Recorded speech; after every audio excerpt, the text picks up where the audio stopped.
Why is it that people who are described by the Western media and by African media as leading military hunters have become so unpopular?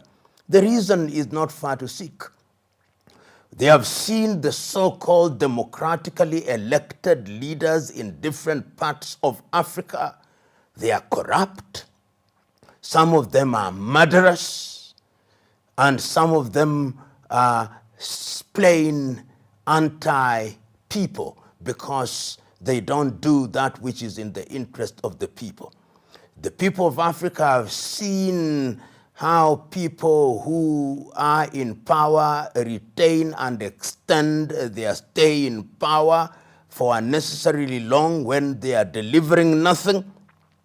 And Ibrahim Traore's administration presents a hope, presents in the view of particularly young Africans a light at the end of the tunnel.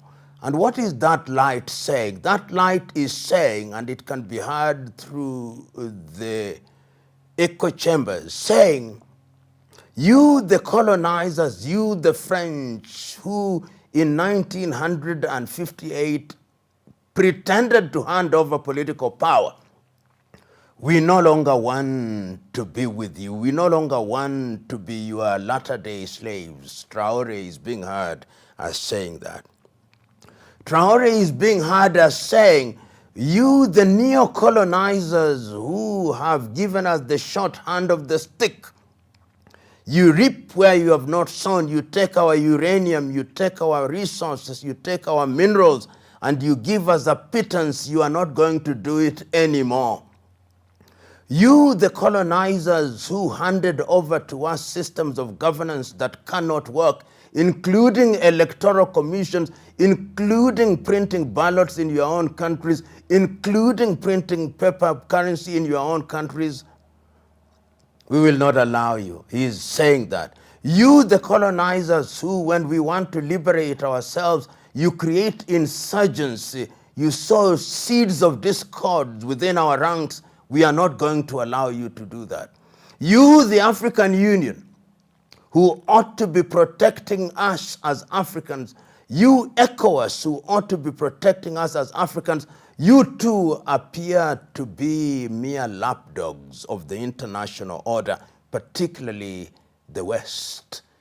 To the extent that he is saying that, he is striking the right chords of a dissatisfied, disillusioned people in the continent of Africa, and their wish and desire is that there is a new dawn.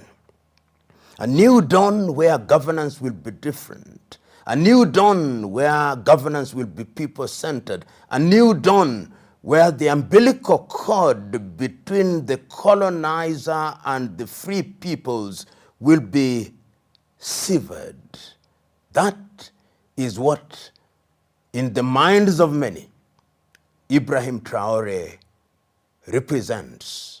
And that is his appeal.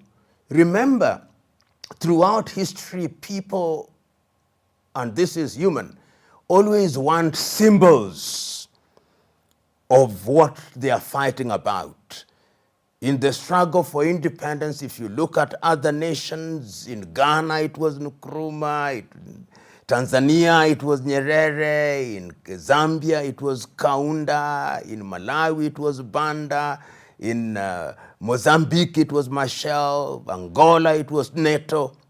But this is now big because Traore has come at a time when there is what I call African Renaissance, and people want things that are pan-African to defy what happened in Berlin in 1884 and 1885. That is what is happening. He is that symbol.